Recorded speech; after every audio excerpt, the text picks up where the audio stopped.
Hey everybody, sorry for the background music if you can hear it. It's dance party at my house right now.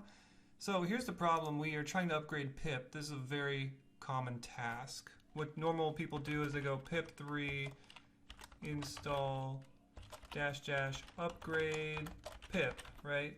You do that, it does this kind of mumbo jumbo, then you're going to see a bunch of stuff pour out and it says attribute error, NoneType object has no attribute bytes. So what do? The solution here is found on GitHub. This is the post. This is what you need to try. Python -m pip install -u force-reinstall pip. So let's just paste that in. Paste. Run this.